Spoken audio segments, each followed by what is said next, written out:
Bueno, vamos a empezar. A ver si estoy grabando. Sí. Vamos a empezar ahora con continuando con la serie de clases que pretenden apoyarlos en el estudio de la señalización, de los diferentes mecanismos de señalización en el organismo humano. Vamos a abordar hoy el tema de sinapsis. Bueno, en primer lugar, ustedes habrán leído que hay dos grandes tipos de sinapsis. Una son las sinapsis eléctricas y otras son las sinapsis químicas. Acá tenemos una figura que representa diferencias estructurales. En la sinapsis eléctrica, las membranas de la célula pre- y postsináptica están muy cerca y eso permite que compartan una estructura proteica que son lo que se llama canales. No son canales iónicos estrictamente, porque son canales que tienen un sector en una membrana y otro sector en otra membrana. Cada uno de esos sectores se llama hemicanal. Y lo que permiten es la continuidad física entre los medios intracelulares de ambas células. Y esa continuidad física permite el pasaje de iones y permite también el pasaje de pequeñas moléculas. Cuando hablo de iones me refiero a iones inorgánicos pequeños como sodio, potasio, calcio. ¿Qué importancia tiene esto? Que si en una de las células se produce una respuesta eléctrica, y ustedes saben que las respuestas eléctricas del curso de biofísica hay dos tipos, respuestas graduadas, respuestas de tipo potencial de acción, las respuestas eléctricas se producen siempre por pasaje de iones a través de las membranas, ¿verdad? Entonces supongamos que por esta célula viene por esta membrana una respuesta eléctrica, no importa que sea graduada o no, hay pasaje de iones y esos iones van a pasar a la siguiente célula. O sea que de alguna manera las respuestas eléctricas generadas en una célula, de estas dos que participan en las sinapsis eléctricas, se propagan o se conducen hacia la siguiente célula como si fuera la misma célula. Hay una continuidad física entonces permitida por la sinapsis eléctrica que favorece que una respuesta eléctrica que se da en una célula se propague o se conduzca hacia otra célula. Esto tiene mucha importancia, si bien las sinapsis eléctricas son las menos frecuentes en el organismo humano, son mucho más frecuentes las químicas, estas sinapsis eléctricas tienen importancia en el disparo de respuestas, porque favorecen la propagación rápida de señales entre diferentes células y favorecen que se disparen respuestas. Por ejemplo, hay en la retina sinapsis eléctricas y hay otras muy similares que estructuralmente son iguales, que toman el nombre de uniones HAP y que ustedes habrán visto en el curso de OCT en primer año, y que tienen mucha importancia y lo vamos a retomar en el curso de fisiología humana, en particular en músculos, tanto en músculo cardíaco como en músculos lisos, en particular en aquellos que tienen automatismo. ¿Por qué? Automatismo es una propiedad eléctrica, no nos vamos a detener ahora en eso, simplemente estoy ejemplificando para que vayan vinculando con otras temáticas que vamos a estudiar. El automatismo es una propiedad eléctrica que determina que el propio músculo genere despolarizaciones espontáneas y dispare potenciales de acción. Eso se da en el músculo cardíaco y se da también en el músculo liso. No en todos, pero en varios, en músculos lisos del tracto digestivo, del tracto urinario, el músculo liso. ¿Qué es lo que permite eso?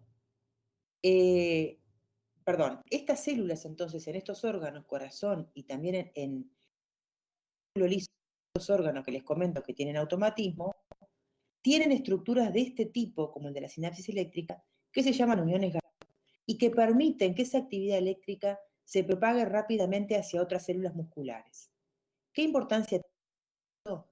Tiene la importancia de que la propagación eléctrica rápida permite también una contracción muscular coordinada y permite, por ejemplo, que el latido cardíaco, al ser una contracción coordinada, se genere más fuerza y en el caso del intestino, por ejemplo, permite el peristaltismo.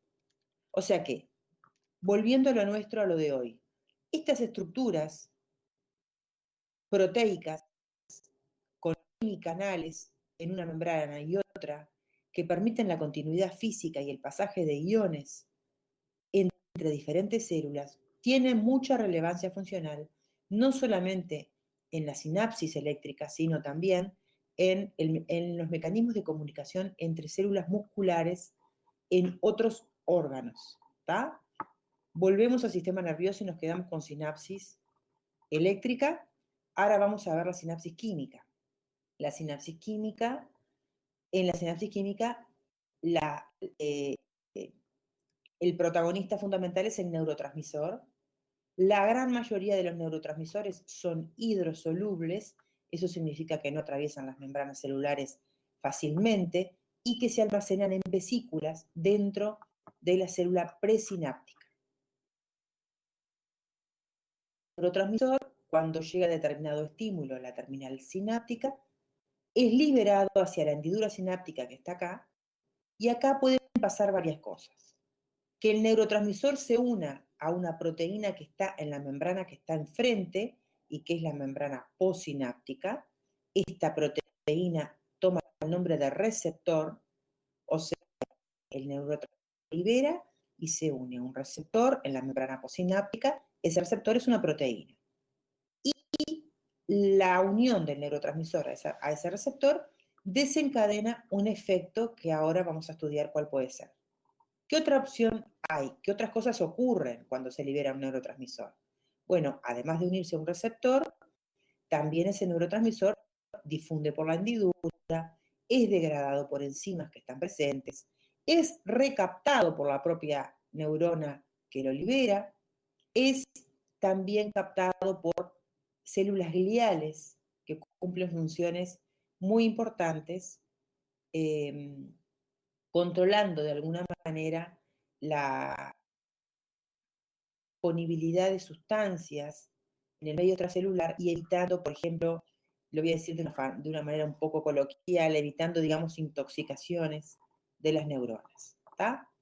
O sea que ocurren varias cosas con este neurotransmisor que se libera. Nosotros nos vamos a detener en particular en lo que ocurre cuando se une a partir de la unión del neurotransmisor al receptor en la membrana postsináptica. Esto es una figura escaneada de Kandel, un libro de neurociencias, donde detalla un poquito más la estructura de la sinapsis eléctrica, donde acá ustedes ven las dos membranas, la cercanía de esas dos membranas que posibilita precisamente estas estructuras proteicas que conectan los medios intracelular de ambas células.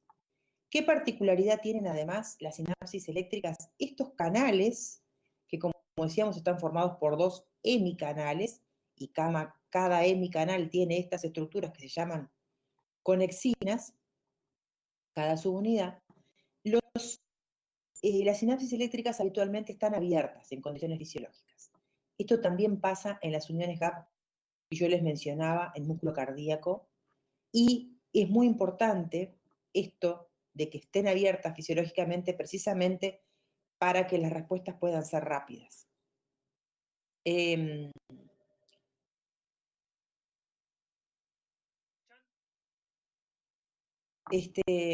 Me distraje porque está sonando el teléfono en mi casa y no veo que haya nadie que responda. Bueno, voy a seguir. Los canales estos están abiertos y en condiciones, en determinadas condiciones se cierran. Esto es simplemente anecdótico porque nosotros no vamos a estudiar patología. Les comento, por ejemplo, que yo les decía, estas uniones muy similares hay en el miocardio, y bueno, cuando se da, por ejemplo, un infarto de miocardio, que hay un incremento en la concentración de hidrogeniones en ese tejido, estas uniones HAP, que son muy similares, se cierran e impiden que esas sustancias que son tóxicas se propaguen, digamos, hacia otras células y reducen el tamaño del infarto. O sea que simplemente como recordatorio de que en condiciones fisiológicas estos canales están abiertos, tanto en las sinapsis eléctricas como en las uniones GAP de estos tejidos musculares, y que en ciertas condiciones, digamos que donde se producen ciertas alteraciones, se cierran. simplemente es un esquema que representa una sinapsis eléctrica, donde ilustra de alguna manera el pasaje de una corriente iónica. Ustedes saben del curso de biofísica que un flujo de iones es una corriente iónica y que esa corriente iónica a través de una membrana determina un cambio en el potencial de membrana, como los que están acá, que son en este caso respuestas graduadas, pero simplemente quería ilustrar que estas respuestas graduadas, y no solamente el potencial de acción, se puede conducir de una célula a otra a través de eléctricas. Vamos ahora a las sinapsis químicas. En las sinapsis químicas,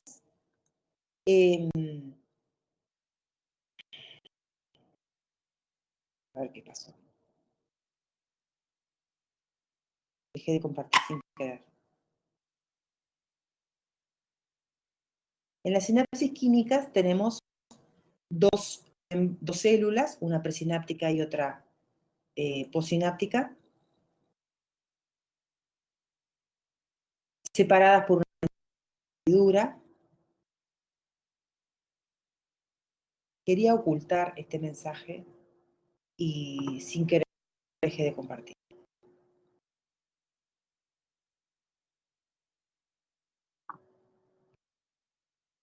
Bien, no lo voy a sacar por las dudas.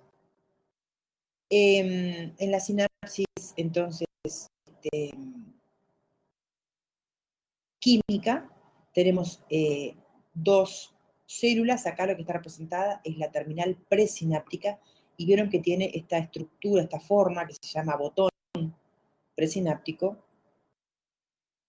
En ese botón presináptico hay vesículas, porque en la mayoría, la enorme mayoría de los casos, los neurotransmisores son hidrosolubles. Esos neurotransmisores entonces están almacenados en las vesículas, y cuando esta célula nerviosa es depolarizada con la llegada de un potencial de acción, entonces ocurren varios eventos que terminan con la liberación del neurotransmisor y que vamos a mencionar ahora. Algunos de los eventos son: la depolarización abre canales de calcio, que acá están representados, que son voltaje dependientes, son canales de calcio que se abren por depolarización. Cuando estos canales se abren, el calcio ingresa a favor de gradiente electroquímico desde el medio extracelular a la terminal nerviosa. Esta terminal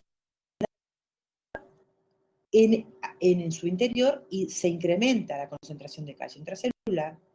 Ese calcio intracelular se une a una proteína que es la calmodulina, se forma el complejo calcio-calmodulina, y a partir de ahí se activan diferentes proteínas que incluyen sinapsina, sinaptopirina, entre otras, del citoesqueleto, y que lo que permiten es que las vesículas que contienen el neurotransmisor migren hacia lo que se llama las zonas activas de la terminal sináptica.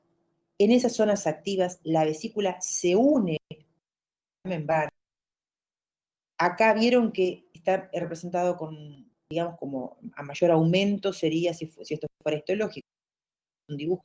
Pero bueno, la vesícula, para unirse a la terminal sináptica, se adhiere a través de la unión de proteínas. Vieron que parecen como unas lamitas acá. Bueno, estas son proteínas que unen a la vesícula con la terminal sináptica, y esto determina que la vesícula efectivamente se forme un poro de fusión, se llama, que permite la liberación de neurotransmisores.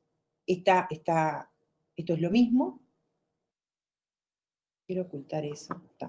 Esto es lo mismo, simplemente se ve con mejor el calcio que ingresa a través de los canales, y muchas proteínas que acá están dibujadas, las RAP3, las RAP2, que participan en esta migración y en esta fusión de la vesícula a la terminal sináptica con la liberación de neurotransmisores. Lo que acá abajo es una imagen de una microfotografía electrónica que me interesaba mostrarles porque se ve lo que se conoce con el nombre de estructura omega, que es cómo se ve esta vesícula unida a la membrana terminal se ve en una imagen en omega, entonces ustedes van a ver por ahí en los libros, pueden leer eso de imagen omega, que es, bueno, precisamente la vesícula unida a la membrana de la terminal sináptica. ¿Qué ocurre una vez que esta vesícula se une y libera el neurotransmisor? Bueno, ocurren muchas cosas. Entre otras, esta membrana de la vesícula no queda pegada a la membrana. Fíjense que son muchas las vesículas que se adhieren y que liberan su contenido a la hendidura. Habría mucha membrana que se une y esta membrana de la terminal iría incrementando su área notoriamente. Esto no ocurre porque la membrana es otra vez endocitada por un mecanismo también complejo en el que participa, por ejemplo, la clatrina, pero muchas otras proteínas del citoesqueleto. Entonces, produce una endocitosis que permite recuperar, digamos, la membrana de esa vesícula.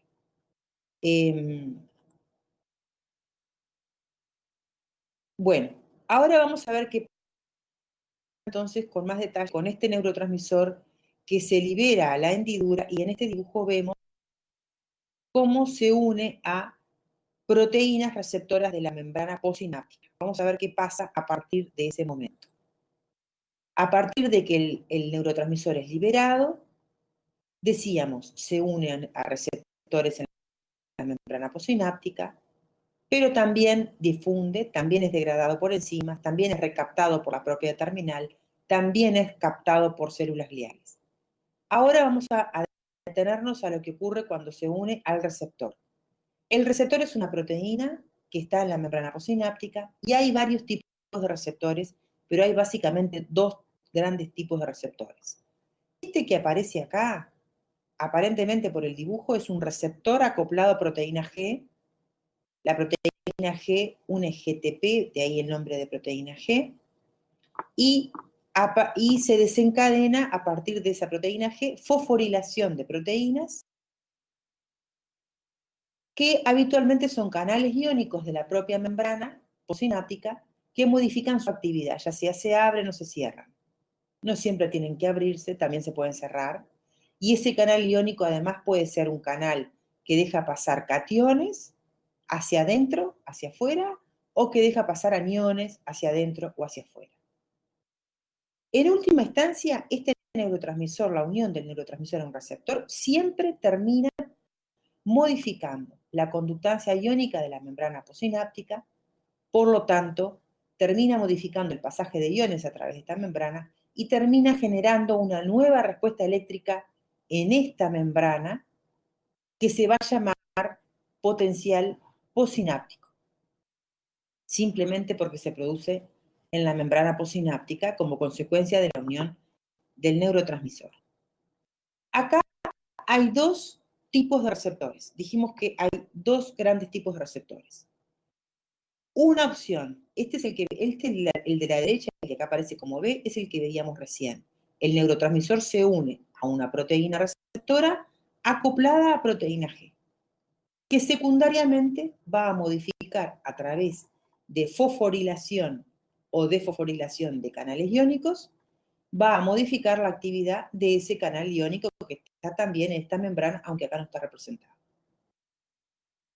Este tipo de receptor se llama metabotrópico, o sea, es el receptor postsináptico que actúa a través de la proteína G y que en forma indirecta modifica la actividad de canales iónicos. ¿Qué otra opción hay? Bueno, que el neurotransmisor directamente se una a un canal iónico. Entonces el canal funciona como receptor porque une neurotransmisor, pero también es un canal iónico. Este es un canal iónico que, según lo que vimos en el curso de biofísica, en primer año, es un canal iónico ligando dependiente, porque el ligando acá es el neurotransmisor. El propio neurotransmisor modifica la actividad de este canal. Este receptor, que es un canal, también se llama receptor ionotrópico. O sea, un receptor ionotrópico, en definitiva, es un canal iónico ligando dependiente. ¿Ah? Entonces, la unión del neurotransmisor directamente modifica la actividad de este canal.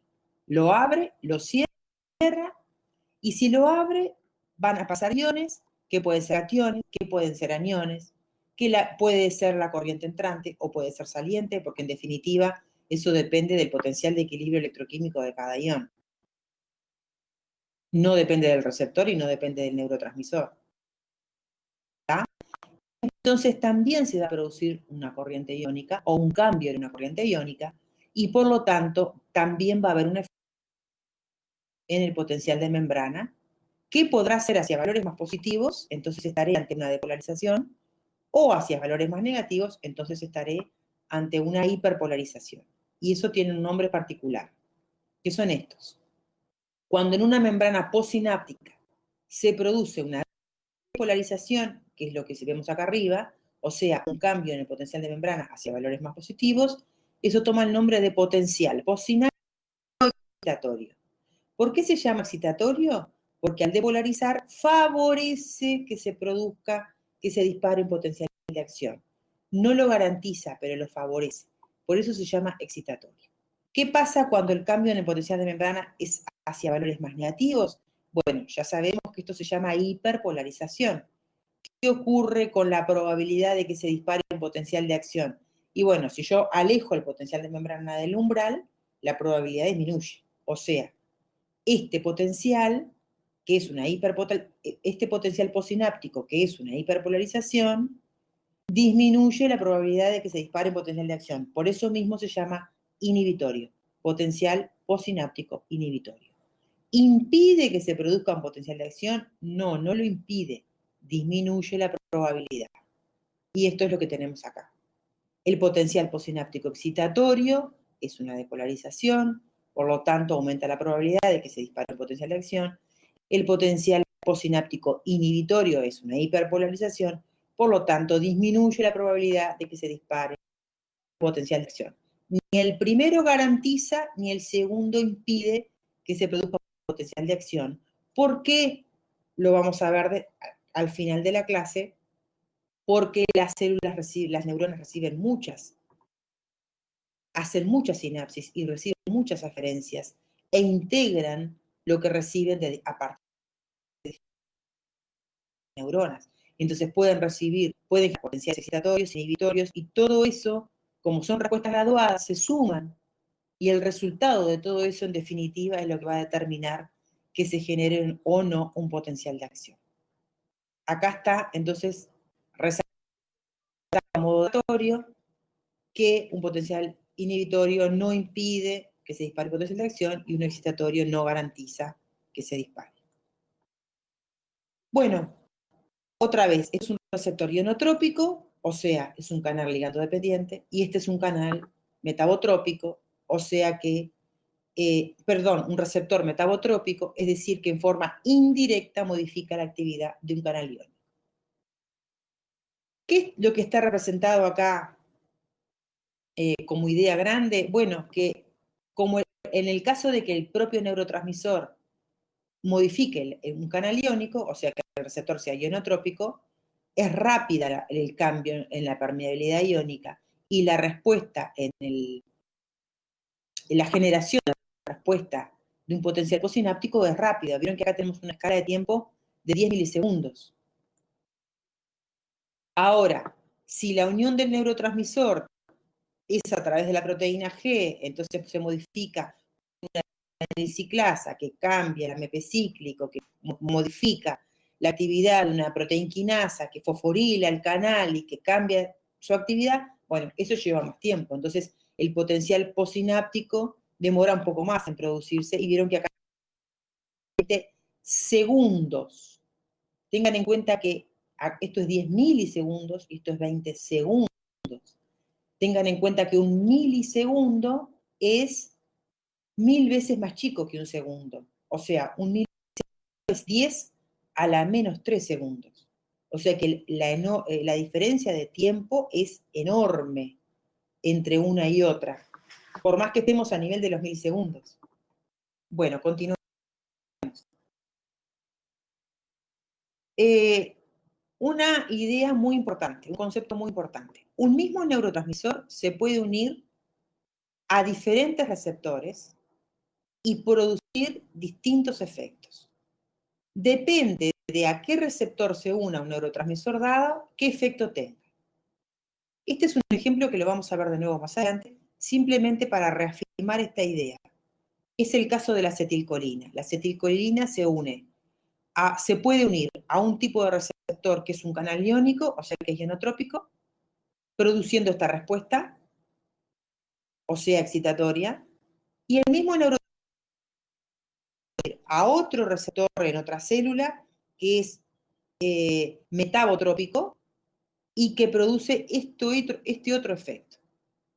O sea, el neurotransmisor en sí mismo no es ni excitatorio ni inhibitorio, sino que su efecto depende de a qué receptor se une.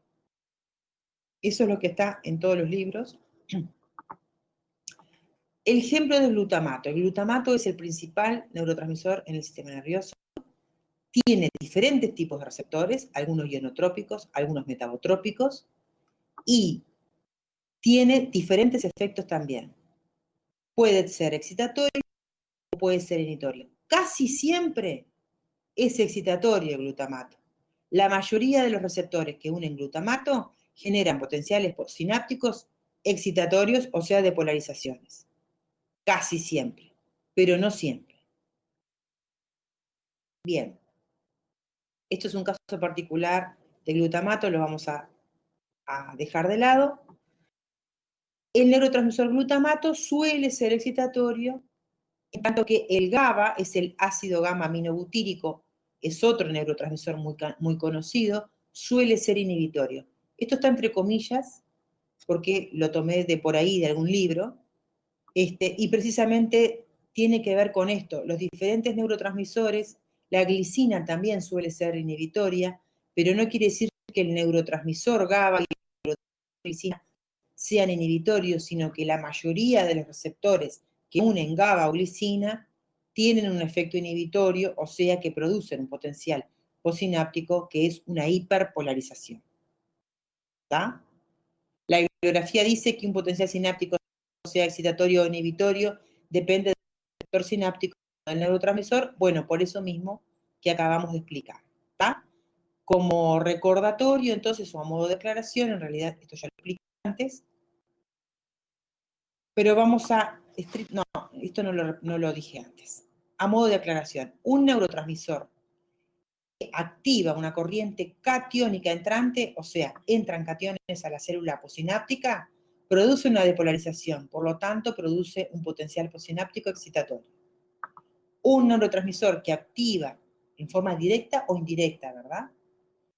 A través de receptores ionotrópicos, que activa una corriente aniónica entrante, bueno, si entran aniones, entran cargas negativas, hiperpolariza, por lo tanto está produciendo un potencial postsináptico inhibitorio. ¿Está? Estos son ejemplos. El glutamato casi siempre es excitatorio, en este caso produce ingreso de sodio y calcio, por lo tanto, como entran cationes, produce una despolarización, o sea, un potencial postsináptico excitatorio. La glicina casi siempre es inhibitoria, en este caso determina la entrada de cloruro, que es un anión, y como ingresan cargas negativas, produce una hiperpolarización y por lo tanto produce un potencial postsináptico inhibitorio. Esto no nos interesa, pero vieron que las células de la glía también recaptan neurotransmisores y participan, como yo les decía, se habla de una homeostasis ahí. Bueno, este es un esquema que representa la acetilcolina y dos receptores diferentes de acetilcolina. Uno que es ionotrópico, que desde ya les digo que se llama nicotínico, y otro metabotrópico que se llama muscarínico.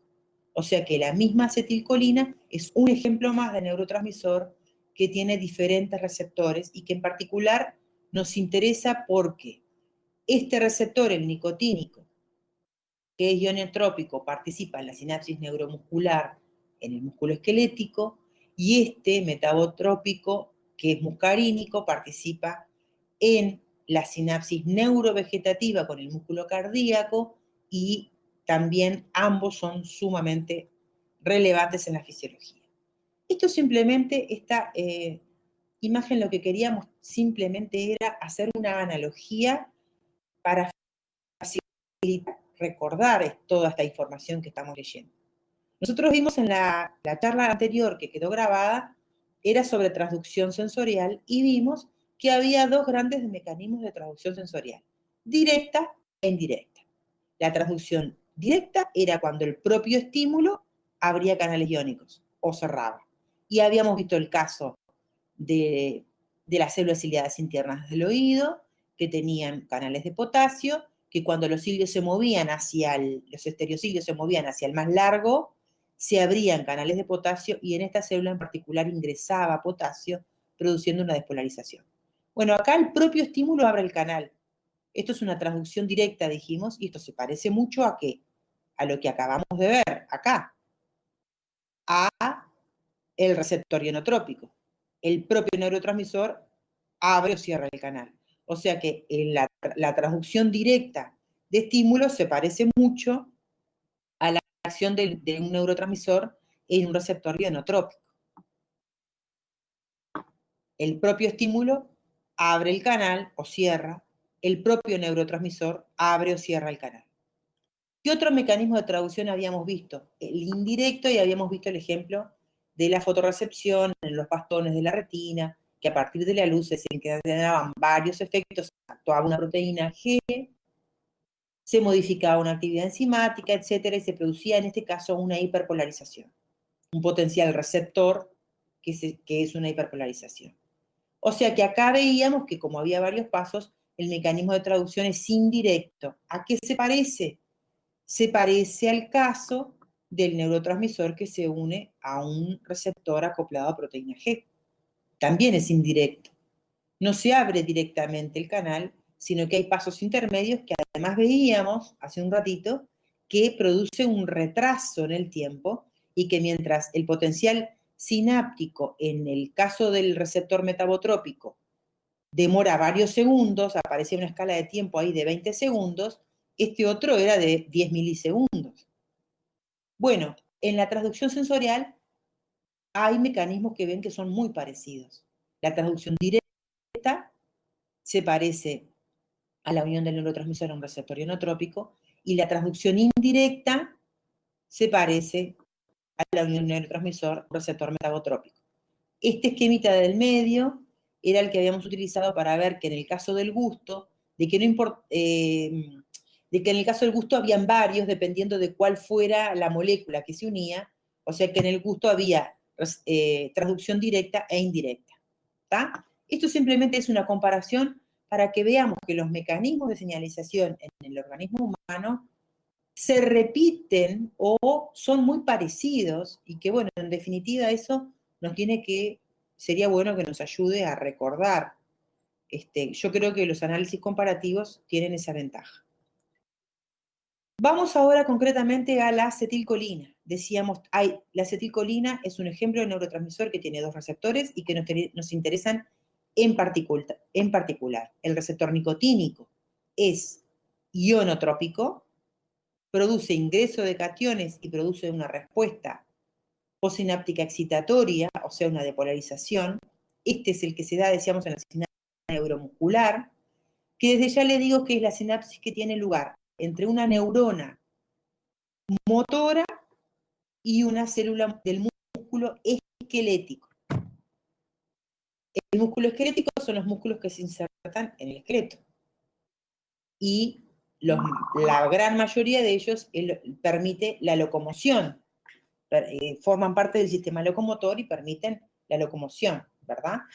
Son los músculos de los miembros. Hay otros músculos esqueléticos, también el diafragma, por ejemplo, que no participa en la locomoción, es esquelético y tiene una función participa en otra función que es la ventilación.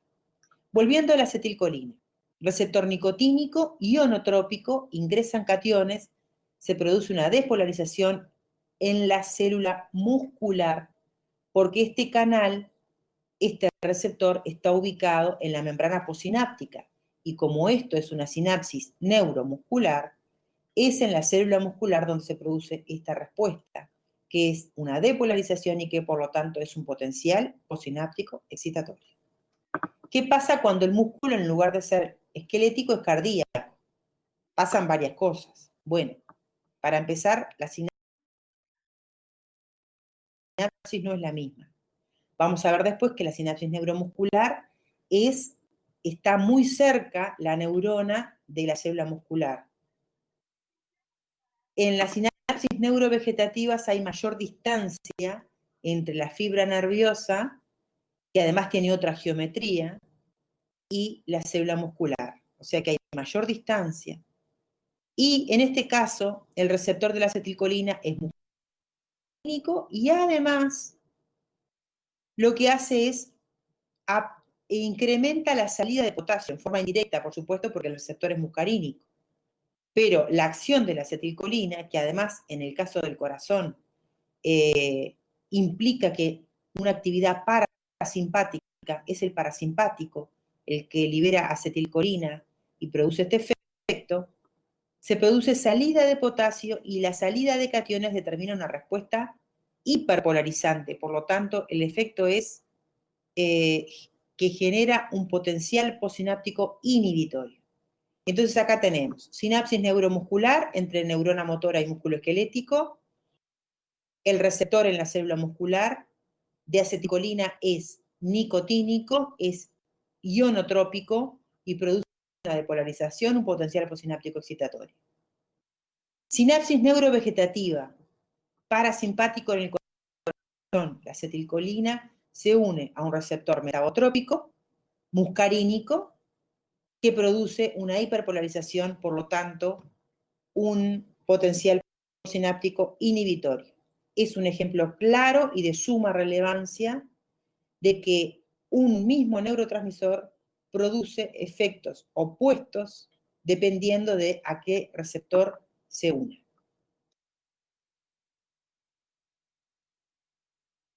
Ustedes van a leer por ahí, cuando lean sinapsis, que hay una clasificación estructural de sinapsis neuronal. Sinapsis Gray tipo 1, Gray tipo 2. Bueno, no importa. Desde el punto de vista, es una clasificación estructural. Por lo tanto, desde el punto de vista funcional no tiene por qué tener relevancia y de hecho no lo tiene.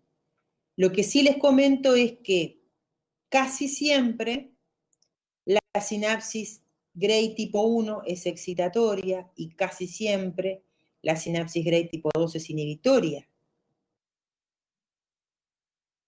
No depende de la estructura, depende, ya vimos, del receptor al cual se une el neurotransmisor.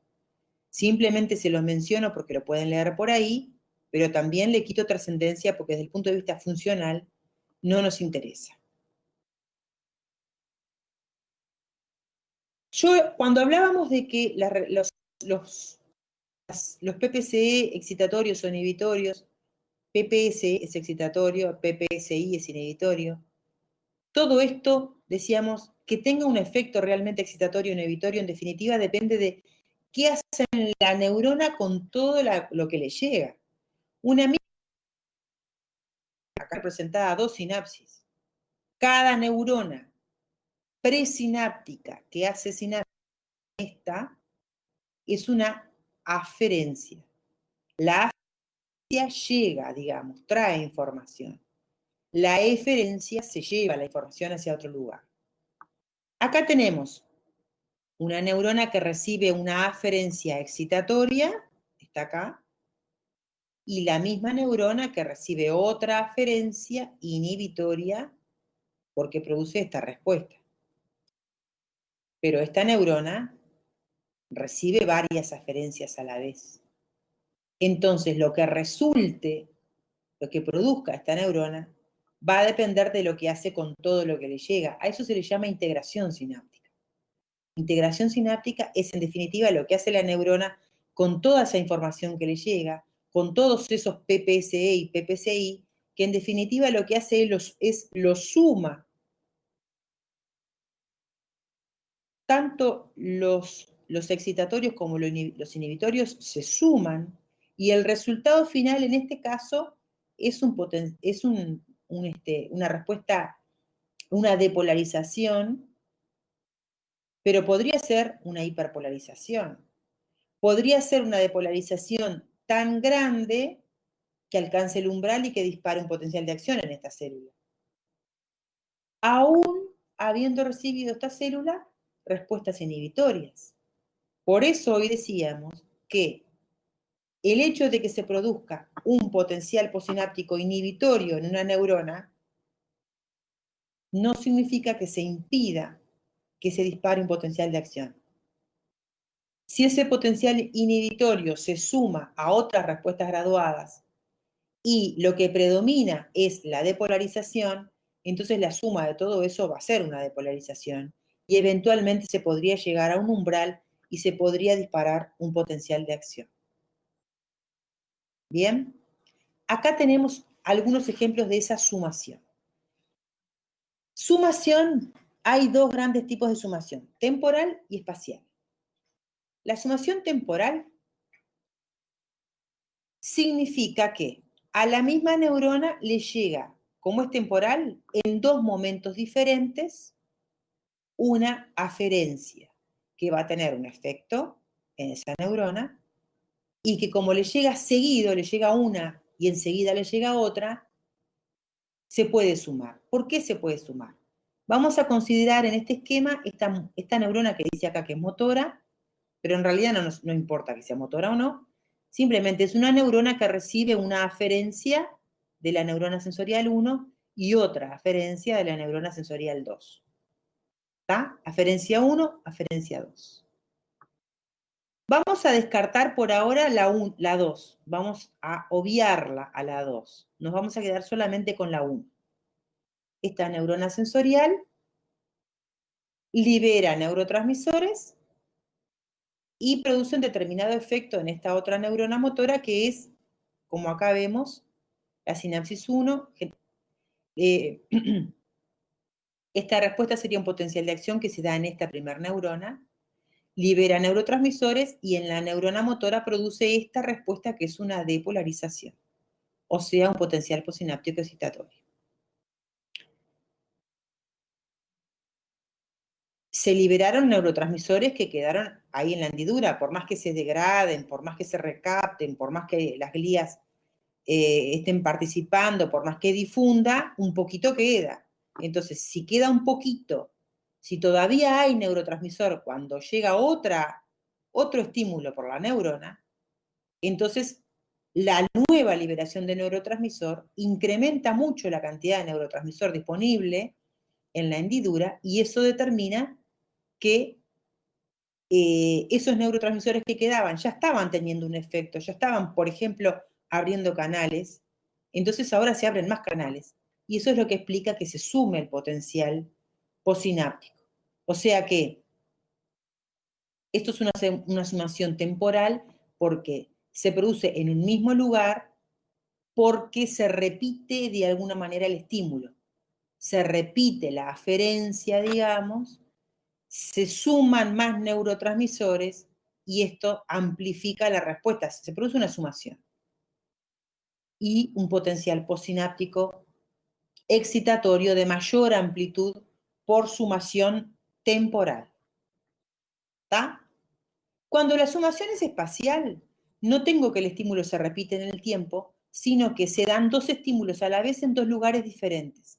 Como se dan dos lugares diferentes, la sumación es espacial y es lo que se representa acá y para eso tenemos que considerar ahora a las dos neuronas sensitivas, porque se reciben dos aferencias diferentes en dos lugares distintos. Supongamos que las dos son excitatorias. Se produce una, se produce otra, y bueno, esta neurona recibe dos aferencias excitatorias, la suma y produce una respuesta que es el resultado de esa suma y que también va a ser excitatoria. Si esta suma fuera el producto de una excitación y de una inhibición, la respuesta final no va a ser esta, o va a ser una depolarización más chica o podría ser eventualmente una hiperpolarización. ¿Está? Sumación temporal, se repiten los estímulos, la misma aferencia.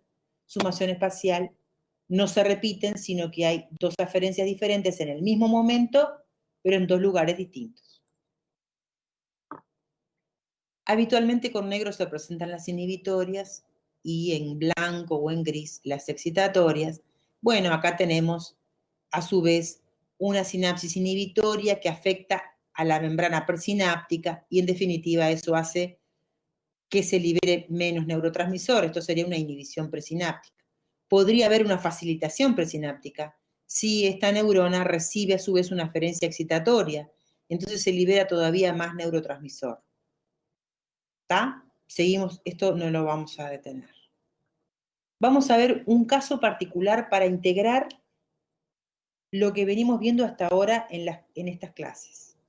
Nosotros hablamos de recepción de estímulos en el organismo humano, hablamos de transducción sensorial, porque nos dedicamos en particular a los receptores sensoriales.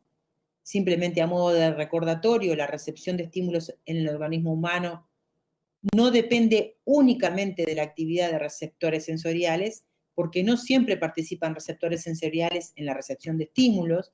Vimos que en ocasiones participan únicamente sensores, como ocurría, por ejemplo, vimos el caso particular de lo que pasaba en la corteza renal ante la hipoxemia y que eso producía la liberación de eritropoyetina por la corteza renal.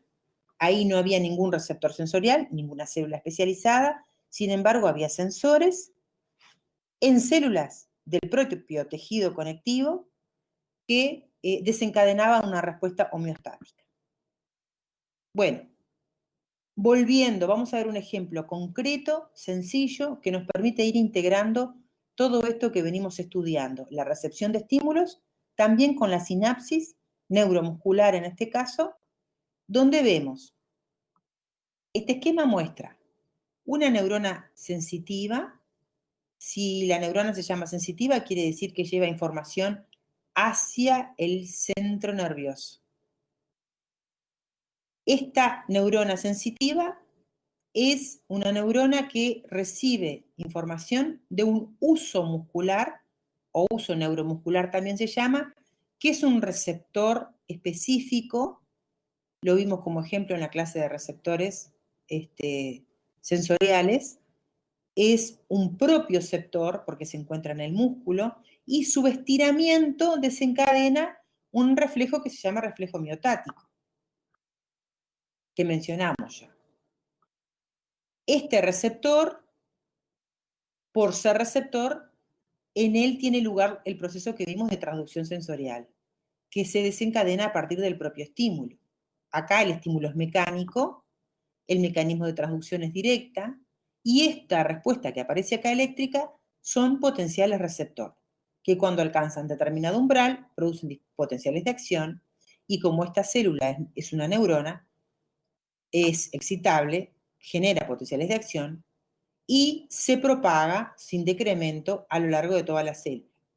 Esta célula nerviosa ingresa por el asta posterior de la médula, después lo vamos a ver en un esquema, a la sustancia gris de la médula, donde hace sinapsis con otra neurona que se llama motora porque inerva un músculo y porque modifica la actividad de ese músculo. Acá hay una sinapsis química, por lo tanto se liberan neurotransmisores. Por lo tanto, ese neurotransmisor tiene un efecto en esta neurona motora, que es, en este caso, depolarizante, por lo tanto se produce un potencial postsináptico excitatorio, que a su vez alcanza el umbral, desencadena un disparo en potencial de acción, que también se propaga por esta célula que es mielínica. Vieron que está representada las vainas de mielina. Por lo tanto, la respuesta se propaga con mayor rapidez. Las fibras amielínicas propagan con menor rapidez. Este potencial de acción, a su vez, acá está la sinapsis neuromuscular de la que hablamos hace un ratito, entre una neurona motora y un músculo esquelético, en el que se libera acetilcolina, y ya sabemos entonces que en esta célula muscular el receptor de la acetilcolina va a ser nicotínico, ionotrópico, que produce la entrada de cationes, que produce un potencial postsináptico excitatorio y que determina también en este músculo la producción de un potencial de acción, y este potencial de acción que se propaga en el músculo es el que va a desencadenar la contracción muscular, que lo vamos a ver dentro de un par de clases, dentro de un par de semanas. ¿Está? Acá estamos integrando entonces la recepción de estímulos en una respuesta sencilla la más sencilla de todas, que es un arco reflejo que se llama miotático. Acá tenemos potencial receptor, potencial sináptico, potencial de acción. Tanto el potencial receptor como el sináptico son respuestas graduadas. El potencial de acción no es graduado porque cumple la ley del todo o nada, tiene umbral. Este es un esquema del reflejo miotático que veíamos recién. Este es el uso muscular, uso neuromuscular, que tiene fibras modificadas, es el típico reflejo rotuliano. Este uso neuromuscular, cuando se golpea el tendón del cuádriceps, el músculo que está en el muslo, cara anterior de muslo, es el cuádriceps. El cuádriceps, a través de su tendón, se inserta, pasa por delante de la rodilla que está acá, de la rótula, y se inserta en la tibia. Cuando se golpea este tendón, el músculo se estira y por lo tanto el uso muscular también se estira y se desencadena todo lo que vimos recién en la figura anterior. Esta flecha representa que el estímulo determina un potencial de acción que se propaga, ingresa por el asta posterior de la médula, por el sector posterior de la médula ingresa, porque todo lo sensitivo ingresa por el sector posterior a la médula posterior, quiere decir atrás. Esto sería atrás y esto sería adelante, ¿no? Anteriores adelante, posteriores atrás. Ingresa por el sector posterior, pero en el asta anterior de la médula es donde se encuentra el cuerpo de la neurona motora que va a producir un potencial de acción que se propaga al músculo, donde se va a liberar acetilcolina y se va a desencadenar la contracción de este músculo en respuesta al estiramiento. O sea que acá hay un estiramiento que desencadena una respuesta contráctil. Como el músculo se contrae, tironea de este tendón la pierna saben que es esta parte del miembro inferior, ¿no? Tenemos muslo y pierna. La pierna se levanta y en definitiva así se produce el reflejo rotuliano, que es un reflejo miotático o de estiramiento porque se desencadena por este uso neuromuscular, por el estiramiento de ese uso neuromuscular. A su vez, esta neurona sensitiva también hace sinapsis con otra neurona, que como está representada en negrito, es inhibitoria, o más bien es inhibitoria, por eso se representa en negrito, y que por lo tanto inhibe la motoneurona que inerva músculos de la logia posterior. Esto es lo que le da coordinación al movimiento. Si se contrae el cuádriceps y se inhiben los músculos de la logia posterior, entonces este movimiento se puede dar sin problemas. Pero si se contrajeran los dos músculos a la vez, la pierna quedaría trancada y no se podría producir la extensión de la pierna sobre el muslo. O sea que la excitación de un músculo y la inhibición de otra es lo que permite que le dé, digamos, coherencia al movimiento. Entonces, tengamos presente de que es tan favorable la excitación de un músculo como la inhibición de otra. No pensemos que lo inhibitorio es algo negativo, ¿está? Bueno, cerramos por acá. Voy a corroborar que la clase haya quedado grabada.